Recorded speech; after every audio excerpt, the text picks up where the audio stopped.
सुप्रभात छात्रों, मैं आपकी हिंदी की अध्यापिका लता सिंह। बच्चों, आज हम पढ़ेंगे आपकी हिंदी का दूसरा पाठ, असल धन।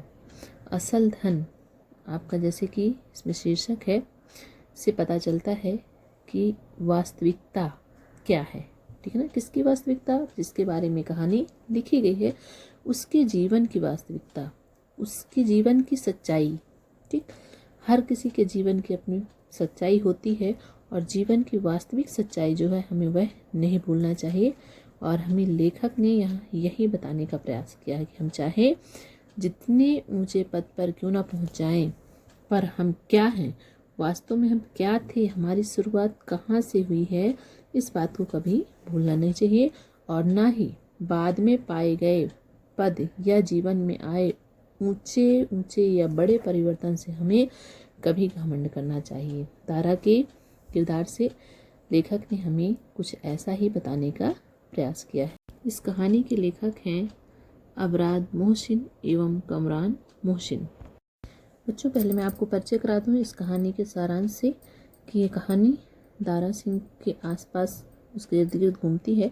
दारा सिंह एक बहुत ही ईमानदार और बहुत ही बुद्धिमान व्यक्ति था, पर वह बहुत गरीब था। उसका कोई व्यवसाय नहीं था, कृषि नहीं थी। वो भेड़ चरा करके अपना जीवन यापन करता था। उसके पास वस्त्र तक नहीं रहते थे, ना अच्छा यानी घर ही भी नहीं था। तो फिर भी वह लोगों में बहुत ही ज़्यादा सम्मानीय था। क्यों? क्योंकि वह बहुत बुद्धिमान था, लोगों की समस्याओं को सुलझाता रहता था।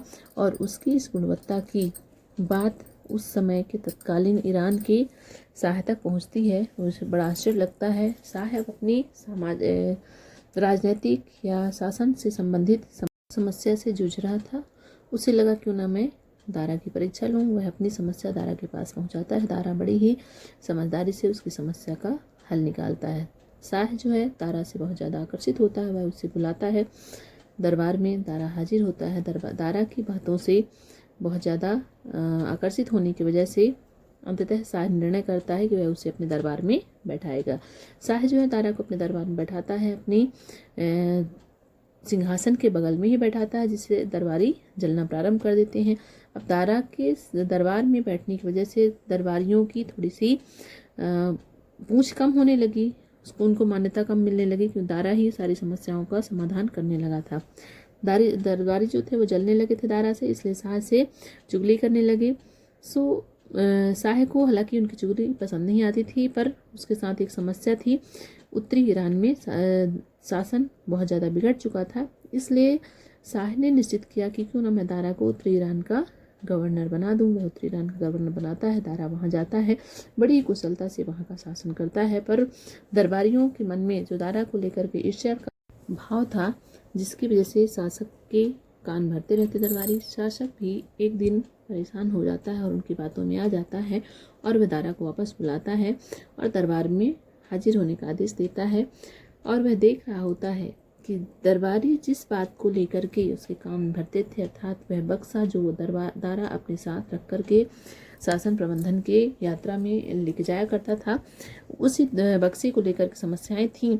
सो वह बक्सा भी दरबार में लाता है और शाह भी उस बक्से को देख करके चिंतित होता है और दारा से प्रश्न करता है बक्से के बारे में। दारा जो है उस बक्से को खोल करके सच्चाई बता देता है। उसकी सच्चाई देख करके लोग हतप्रद हो जाते हैं, सबकी आंखें फटी रह जाती हैं। शाह भी आश्चर्यचकित हो जाता है। और जब शाह से पूछा जाता है कि इस बक्से में तुम अपना फटा पुराना कोट, जो कि तुम बकरियां या भेड़ चराते हुए पहनते थे, उसको क्यों रखे, तो दारा ने बहुत ही कुशलता से और बहुत सही जवाब दिया कि यह मेरा असली धन है और इसे मैं अपने साथ इसलिए रखता हूँ ताकि ये मुझे याद दिलाता रहे कि मैं कौन हूँ और मेरे मन में वर्तमान को लेकर के किसी भी प्रकार से घमंड ना आए। चलिए बच्चों, शुरू करते हैं कहानी असल धन। बहुत दिनों की बात है, ईरान के किसी गांव में एक चरवाहा रहता था। यानी कहानी पुरानी है, पहले की है कि वहाँ किसी एक गांव में एक चरवाहा रहता था। वह बहुत ही गरीब था। बस दिन में 2 समय रूखी सूखी रोटी मिल जाती, वही खा करके किसी तरह अपना जीवन यापन करता। पहनने के लिए भेड़ की ऊन से बने फटे पुराने कपड़े थे, वही पहनता था। और रहने के लिए उसके पास एक छोटी सी झोपड़ी थी जिसकी आधी छत भी गिर चुकी थी। किंतु गरीब होते हुए भी गांव वाले उसका बड़ा सम्मान करते थे और इसका कारण था उसके अंदर मौजूद उसके अपने गुण। वह बड़ा ही बुद्धिमान था। गांव वाले अपनी कठिन और जटिल समस्याएं लेकर उसके पास हमेशा आते रहते और वह उन समस्याओं को बड़ी ही बुद्धिमानी से सुलझाता था।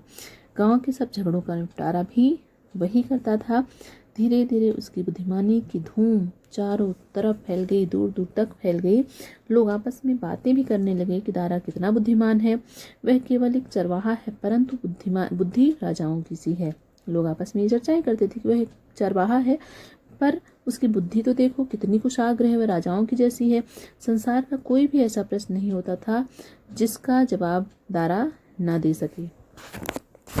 ऐसी कोई समस्या नहीं जिसे वह सुलझा ना सके। इसी प्रकार से ईरान में ऐसी सूझबूझ रखने वाला और कोई व्यक्ति नहीं था। दारा की जिस तरह दूसरा व्यक्ति इतना बुद्धिमान नहीं था जो किसी भी प्रकार की समस्याओं को या किसी भी समस्या को इतनी आसानी से सुलझा सके।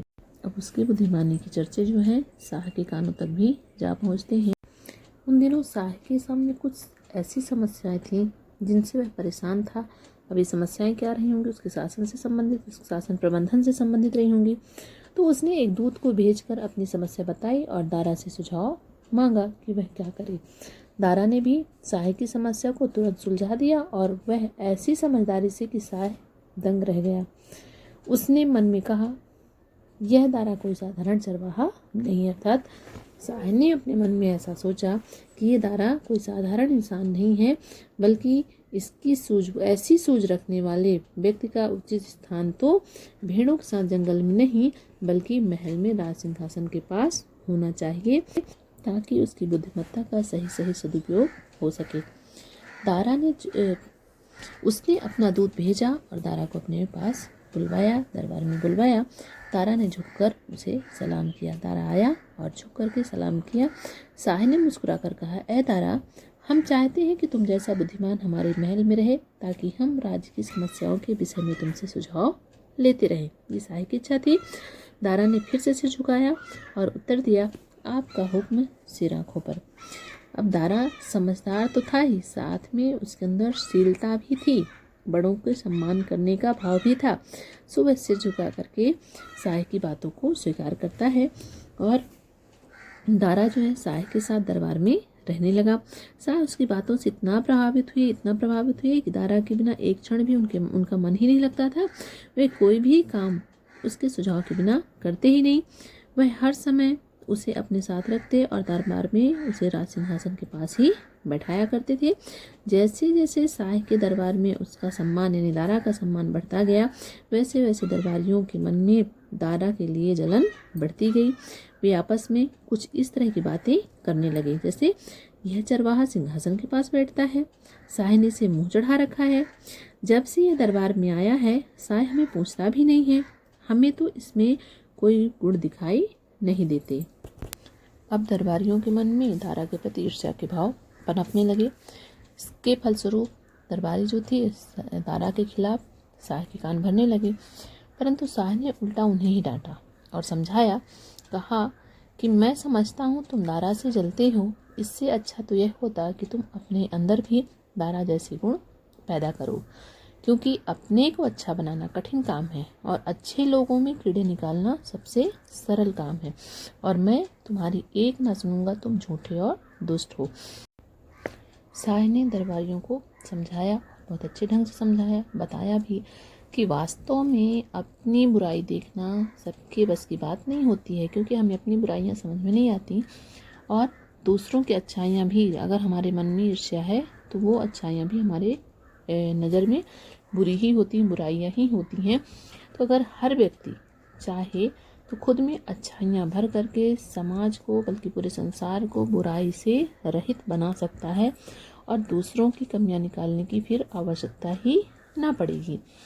बच्चों, इसमें मुहावरों का प्रयोग बहुत ज़्यादा किया गया है, कई जगह है, कीड़े निकालना भी मुहावरा है, ठीक है ना। अब आगे कि शाह के मन में दारा के लिए स्नेह और सम्मान दिन प्रतिदिन बढ़ता ही गया। शाह ने उसे बहुत सा धन दिया। अब जब दारा शाह के दरबार में बैठता था, शाह की समस्याओं को सुलझाने में, उसकी शासन संबंधित समस्याओं को सुलझाने में उसकी बहुत सारी सहायता करता था। इसलिए शाह जो है दारा को बहुत सारा धन दिया। पर एक दिन शाह ने दारा को बुलाया और कहा, मेरा मन तो नहीं करता, परंतु कुछ ऐसी मजबूरी मुझ पर आ पड़ी है कि मुझे तुमसे दूर रहना होगा। अब दारा के सामने शाह के सामने समस्याएं थी। सो दारा से कह रहा था शाह। अब दारा के मन को धक्का लगा, अर्थात उसे भी दुख लगा। उसने दुख और आश्चर्य से पूछा, मेरा दोष क्या है? शाह ने हंसकर उत्तर दिया, तुम्हारा कोई दोष नहीं। सुनो, मैं तुम्हें उत्तरी ईरान के एक प्रांत का गवर्नर बना रहा हूँ। वहाँ का शासन बिगड़ चुका है, सरकारी अधिकारी और कर्मचारी भ्रष्ट हैं, अराजकता फैली हुई है। यानी शाह ने दारा को समझाया कि तुम्हारा कोई दोष नहीं है, बल्कि मैं तुम्हारे दोस्त की वजह से नहीं, बल्कि तुम्हारी अच्छाइयों की वजह से और अपनी समस्याओं को दूर करने के लिए मैं तुम्हें दूसरा काम सौंप रहा हूँ। और वह काम है कि तुम्हें उत्तरी ईरान के एक प्रांत का गवर्नर बना रहा हूँ, क्योंकि वहाँ का शासन बिगड़ चुका है, सरकारी अधिकारी और कर्मचारी अत्यंत भ्रष्ट हो गए हैं, अराजकता फैली हुई है। यानी अराजकता मतलब चारों तरफ भ्रष्टाचार फैल गया है, सब लोग मनमानी करने लगे हैं। शासन के जो कर्मचारी थे स्वयं भ्रष्ट हो गए हैं, इसलिए जनता भी भ्रष्ट हो गई है और सब अपने मन का काम कर रहे हैं, जिससे कि सभी के जीवन में समस्याएं उत्पन्न हो रही हैं। जान और माल सुरक्षित नहीं है। भ्रष्टाचार फैलने की वजह से जान और माल दोनों ही सुरक्षित नहीं है। यानी ना तो लोगों का जीवन सुरक्षित है और न लोगों की प्रॉपर्टी या धन दौलत। चारों ओर हाहाकार मच रहा है। वहाँ तुम्हारे जैसे बुद्धिमान, ईमानदार और समझदार शासक की बड़ी आवश्यकता है। और दारा जैसे व्यक्ति की आवश्यकता वहाँ शाह को महसूस हो रही है। सो शाह को इस बात का विश्वास है कि तुम्हारे जाने से प्रांत के हालात ठीक हो जाएंगे, अर्थात दारा के जाने से वहाँ के उस प्रांत के हालात जो हैं वह ठीक हो जाएंगे। दारा गवर्नर बनकर उत्तरी प्रांत की ओर चला। दारा को शाह का आदेश मंजूर था। वह शाह का आदेश सर आंखों पर रखता है और उत्तरी प्रांत की ओर चल पड़ता है। उसके वहाँ पहुँचते ही प्रांत के हालात सुधरने लगे। यानी दारा के वहाँ पहुँचते ही उस पूरे क्षेत्र के जिसका वो गवर्नर नियुक्त किया गया था, हालात जो हैं, समस्याएं जो हैं वह अब सुधरने लग गई। वह स्वयं हर स्थान पर जाता और लोगों से पूछता कि उन्हें क्या दुख है। और दारा अपने कर्मचारियों के द्वारा शासन नहीं था, वह स्वयं लोगों के पास तक जाता, उनके दुख के बारे में जानकारी लेता। वह नगर नगर जाता, दरबार लगाता, दोषियों को सजाएं देता और लोगों को न्याय दिलाता। प्रांत में शांति फैल गई, यानी चारों तरफ शांति फैल गई। लोग नए गवर्नर के गुण गाने लगे। अब दारा की शासन पद्धति से, उसकी न्यायप्रियता से लोग बहुत ज़्यादा खुश होने लगे और दारा के गुण गाने लगे, उसकी वाहवाही करने लगे। शाह के कानों तक सारी बातें पहुंच रही थी, वह उन्हें सुन सुनकर फूला न समाता। अब दारा की शासन प्रबंधन की जो भी गतिविधियां थीं वह शाह तक पहुंचती थीं, शाह को पता चलती थी, तो शाह जो है फूला न समाता। फूला न समाना ये भी मुहावरा है, मतलब बहुत ज़्यादा खुश होना। दरबारियों की जलन और भी बढ़ गई और वे शाह के कान भरने के लिए नए नए उपाय सोचने लगे। दरबारी देख रहे थे कि दारा जो है बहुत अच्छे से काम कर रहा है और शाह बहुत ज़्यादा खुश हो रहे हैं, इसलिए वह अब नए नए उपाय सोचने लगे, कैसे शाह को दारा के खिलाफ भड़काया जाए। ठीक है, तो दारा प्रांत के अनेक स्थानों का दौरा घोड़े पर सवार होकर करता था और दौरे पर जाते समय उसके साथ ही एक और भी घोड़ा होता था। इसकी पीठ पर एक बड़ा सा बक्सा रहता था। बक्से के बिना दारा कभी नगर से नहीं निकलता था। यानी जब भी दारा जाए दौरे पर तो अपना बक्सा, अपना संदूक जो है उसको अपने साथ लेकर के जाया करता था। दारा अपना बक्सा हमेशा अपने साथ ही रखता था, जहाँ जाए साथ लेके जाए। दरबारियों को एक अवसर मिल गया। उस बक्से को साथ ले जाने की वजह से दरबारियों को एक अवसर मिलता है और वे दारा के खिलाफ शाह के कान भरने शुरू कर दिए। और क्या कहते हैं, उन्होंने शाह से कहा, आप दारा को ईमानदार समझते हैं परंतु वह बेईमान है। दरबारियों ने शाह से क्या कहा कि आप दारा को ईमानदार समझते हैं परंतु वह अत्यंत बेईमान है। शाह ने बिगड़ कर कहा, यानी नाराज होकर कहा, तुम उससे जलते हो इसलिए ऐसी बातें करते हो, तुम मेरे कान नहीं भर सकते। अभी भी शाह के मन में दारा के लिए जो स्थान था वह बिल्कुल भी हिल नहीं रहा था। जो कान भरना भी मुहावरा है। कान भरना मतलब चुगली करना। वे बोले, जो हम कह रहे हैं उसके सबूत भी दे सकते हैं। दरबारी क्या कहते हैं साय से, साय हम गलत बात आप तक नहीं पहुंचा रहे हैं, हम दारा के खिलाफ आपको जो कुछ बता रहे हैं उसके लिए हम आपको सबूत भी दे सकते हैं, प्रूफ भी दे सकते हैं। उन्होंने कहा, क्या आप नहीं जानते कि दारा जहाँ भी जाता है अपने साथ एक बक्सा ले जाता है? हाँ, मैंने सुना है। जब दरबारी साय से कहते हैं, क्या आप नहीं जानते कि दारा जहाँ भी जाता है अपने साथ एक बक्सा ले जाता है? साय ने जवाब दिया, हाँ मैंने सुना है। उन्होंने पूछा, हुजूर आपने कभी सोचा कि उस बक्से में ऐसी क्या वस्तु है? साय ने विचार में डूब कर कहा, विचार में डूबना यानी गहराई से सोचना। साय जो है गहराई से सोचता है, फिर कहता है, मुझे भी विचार होता है कि आखिर उस बक्से में वह क्या रखता है। यानी साय क्या कहता है कि मुझे, मेरे मन में भी ये बात आती है, ये ख्याल आता है कि आखिर दारा उस बक्से में क्या रखता है। दरबारी बोला, उस बक्से में दारा उस धन को रखता है जिसे उसने अपनी बेईमानी से एकत्र किया है। वह प्रजा को लूटता है, वह ईमानदार नहीं बल्कि ढोंगी है। दरबारी जो है साय से इस तरह की बातें कहता है कि वह प्रजा से जो गलत तरीके से धन कमाता है उसे उसमें रखता है, और वह आपकी नज़र में जितना ईमानदार बनता है वह उतना ईमानदार है नहीं। वह प्रजा से गलत तरीके से धन कमाता है और वह ढोंगी है, ढोंग दिखाता है ईमानदार होने का। तो साय क्या कहते हैं, साय बड़ी उलझन में पड़ गया और समझ में नहीं आता था कि क्या करें। अगर दारा बेईमान था तो फिर संसार में कोई समझदार, कोई ईमानदार हो ही नहीं सकता था।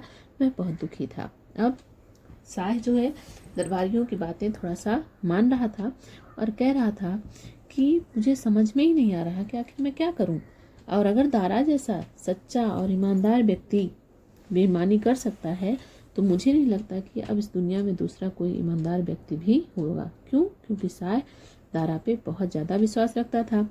और अब साय दूत को भेजकर दारा से दरबार में हाजिर होने को आदेश देता है। दारा आश्चर्य में पड़ गया कि इस प्रकार अचानक ही दरबार में हाजिर होने का आदेश उसे अजीब सा लगा, परंतु वह तुरंत ही राजधानी की ओर चल पड़ा और साय के सामने आकर झुक गया। दारा अपने राजा अर्थात साय की बातें टाल नहीं सकता था, इसलिए उसके मन में विचार भी आया कि आखिर साय ऐसा क्यों करना चाहते हैं। फिर भी वह तुरंत आता है दरबार में और उनके सामने, यानी साय के सामने झुक जाता है। उसके साथ उसका वह बक्सा भी था, जो बक्सा वह अपने साथ ले जाया करता था। दरबारियों से खचाखच भरा हुआ था, अर्थात उस दिन दरबार में पूरे दरबारी उपस्थित थे। सबकी निगाहें उस बक्से पर पड़ी हुई थी और दरबारी एक दूसरे को इशारे करके मुस्कुरा रहे थे। सभी दरबारी आपस में एक दूसरे को इशारा करते थे। उन्हें लग रहा था कि आज दारा की पोल खुल जाएगी, आज दारा की वास्तविकता जो है वह सबके सामने आ जाएगी और साय की आंखों के सामने जो पर्दा पड़ा है दारा को लेकर के वह भी उठ जाएगा। दारा ने अदब से कहा, ऐ ईरान के शाह, मैं हाजिर हूँ, मेरे लिए क्या हुक्म है? दारा ईमानदार था, बुद्धिमान था और साथ में उसका स्वभाव जो था बहुत ही ज़्यादा शील प्रवृत्ति का था, इसलिए वह साय के सामने हाजिर होने की बात कहता है और उनके सामने ये भी कहता है कि क्या हुक्म है आपका मेरे लिए? साय बोला, दारा हमने तुझ पर भरोसा किया, तुझे सम्मान दिया और गवर्नर बनाया, परंतु तूने हमें निराश किया। कहने का मतलब कि तू एक सामान्य सा चरवाहा था और फिर भी तुझ पर हमने इतना भरोसा कर लिया, तुझे इतना सम्मान दिया, इतना बड़ा पद दिया कि गवर्नर बना दिया, पर तुम शायद अपने पद का गलत उपयोग किया है। वह कैसे हुजूर? दारा ने आश्चर्य से पूछा। साय क्रोध से चिल्लाया, क्या यह सच नहीं कि तूने बेईमानी से धन एकत्र किया है? क्या हमारा दिया हुआ धन तेरे लिए काफ़ी नहीं था जो तू बेईमानी पर उतर आया? यानी साय भी दरबारियों की बात पे आ जाता है और उसका बक्सा जो है देख करके साय को भी लगता है कि हाँ ये कुछ गलत कर रहा है, तो वह चिल्लाता है, दारा पे चिल्लाता है और कहता है कि तू भी बेईमानी करने लगा, मैंने तुम्हें इतना धन दिया जो तुम्हारे लिए पूर्ण नहीं था क्या? यह झूठ है, दारा ने नरमी से उत्तर दिया, मेरे पास ईमानदारी के सिवा और कुछ नहीं है। दारा जो है साय की बातों को सुनता है और बड़ी ही ईमानदारी और नरमी के साथ, नरमी यानी मीठी आवाज़ में आसानी से धीरे से कहता है कि मेरे पास ईमानदारी के सिवा और कुछ नहीं है। साय ने झल्लाकर फिर से कहा, तेरे इस बक्से में ऐसा क्या है जो तू इसे अपने साथ लिए फिरता है? दारा ने सिर झुकाकर कहा, इस बक्से में मेरा असल धन है। दरबारियों की आंखों में चमक आ गई। दरबारी की समझ में कि ये वही धन है जो ये बुरे तरीके से या गलत तरीके से जनता से लिया करता था, गलत तरीके से कमाया है। इसलिए दरबारी की आंखों में चमक आ गई। आंखों में चमक आना भी एक मुहावरा है, यानी खुशी की लहर दौड़ पड़ती है। खोल इसे, शाह ने हुक्म दिया। जब उसने बक्सा खोला तो सबकी आंखें आश्चर्य से फैल गई। आंखों का फैलना भी एक मुहावरा है। आंखों का फैलना मतलब आंख फटी रह जाना या जस की तस रह जाना, खुली रह जाना, ठीक है। तो उसके अंदर से भेड़ की ऊन से बना हुआ एक पुराना कोट था, जैसे कि चरवाहे पहना करते हैं। यह क्या है, शाह ने पूछा। यानी दारा जब बक्से को खोलता है तो उससे क्या निकलता है, भेड़ की ऊन से बना हुआ एक फटा पुराना कोट, जैसे कि चरवाहे पहना करते हैं। यह क्या है, शाह ने पूछा। तारा ने उत्तर दिया, मैं इसी को पहनकर भेड़ें चराया करता था। जब शाह जानना चाहता है कि ये फटा पुराना सा कोट ये क्या है, तो तारा क्या जवाब देता है कि साहब, मैं इसी को पहन करके भेड़ें चराया करता था और मैं इसे इसलिए साथ रखता हूँ कि यह मुझे याद दिलाता रहे कि मैं एक गरीब चरवाहा था और मेरे मन में कभी घमंड पैदा ना हो। यही मेरा असल धन है। यानी तारा जो है वह शाह को क्या बताता है कि मैं बीते हुए समय में एक चरवाहा था और जब चरवाहा था तो ये कोट पहन करके भेड़ें चराया करता था और भेड़ की ही बनी हुई ऊन से ये मेरा कोट है और इसे मैं इसलिए अपने साथ रखता हूँ ताकि ये मुझे मेरे बीते हुए समय का, मेरे वास्तविकता का एहसास कराए कि वास्तव में मैं हूँ क्या। दारा की वास्तविकता ही उसका असली धन था। और ये देखते ही दरबार में सन्नाटा छा जाता है। दारा की बातें दरबारी सुनते हैं, शाह भी सुनता है और सब शांत हो जाते हैं। सब में सन्नाटा, एकदम शांति छा जाती है पूरे दरबार में और दरबारियों के सिर जो है सर में से झुक जाते हैं। शाह बोला, धन्य है यह देश जिसने दारा जैसे महान इंसान को जन्म दिया। यानी दारा की सच्चाई जो थी, दारा उससे कभी छुपाना नहीं चाहा, उसे साथ लेके चला और इस बात का हमेशा एहसास करता रहा कि वक्त ने मुझे एक ऊंचे पद तक पहुंचा दिया, लेकिन मैं अपनी वास्तविकता को ना भूलूं। तो बच्चों, उम्मीद है कि ये कहानी आपको समझ में आ गई होगी और इस कहानी से हमें यह शिक्षा मिलती है कि भले ही हम अपनी योग्यता, अपनी बुद्धिमत्ता, अपनी कार्यकुशलता की वजह से कितने भी ऊंचे पद तक क्यों ना पहुंच जाएं, कितना भी मान सम्मान हमें क्यों ना मिले, लेकिन हमें अपनी वास्तविक स्थिति नहीं भूलनी चाहिए, अपनी वास्तविकता नहीं भूलनी चाहिए। तो बच्चों, मिलते हैं आपसे अगली वीडियो में। तब तक के लिए धन्यवाद।